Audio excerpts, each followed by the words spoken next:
I worked there as an elevator operator the summers of 1957, 58, and 59. I was 18 years old in 1957. Do you recall what your uniform looked like? Oh, black shiny shoes, dark green pants, and a short white jacket.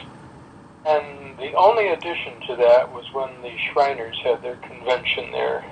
We all had to wear little red fezzes that nobody liked. I made $12 a day. I worked all three shifts at one time or other. It was, I think, 8 to 4:30, 4:30 to midnight. When I wanted to relax a little bit, that midnight shift was fine because I could take along a book and sit and read that when there were no customers at 3 in the morning.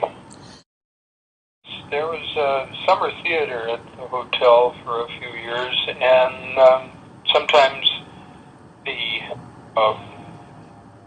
stars of the show would be staying there. So probably the biggest name was Groucho Marx.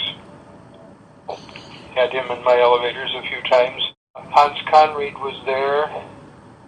Ann Sheridan was there. There was a road show of Music Man.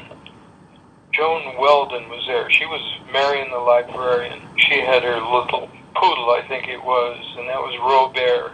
One of the bellboys used to walk Robert for Joan Weldon. I went to see Zero Mostel in Rhinoceros, which was a weird play. Zero Mostel changed into a rhinoceros right on stage. Were there any permanent guests at the hotel who you recall? President of Pabst Blue Ribbon was Nathan Perlstein.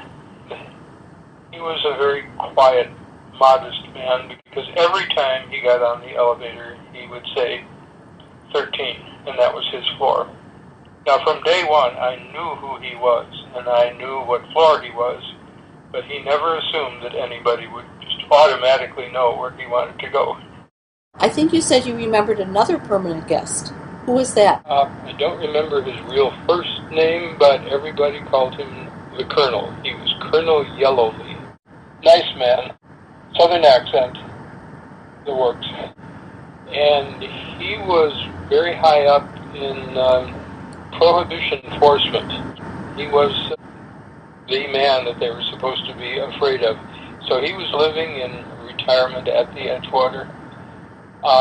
Walked with a cane, a little unsteadily, but if a woman came on, he would offer her his arm when they were leaving the elevator to make sure she got off safely, even though he needed the help more than she did.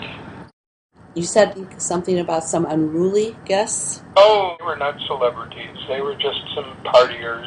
Young people who had evidently had a very good time. Must have been 5 or 6 of them. Young men, young women, and they were very loud, and they were very funny, they thought. And they had confetti, and they were throwing it all over.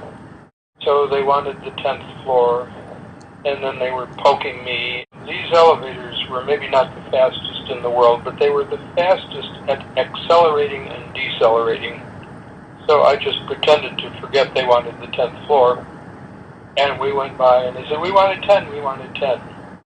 So I went from high speed up to high speed down, and they all became very silent very quickly.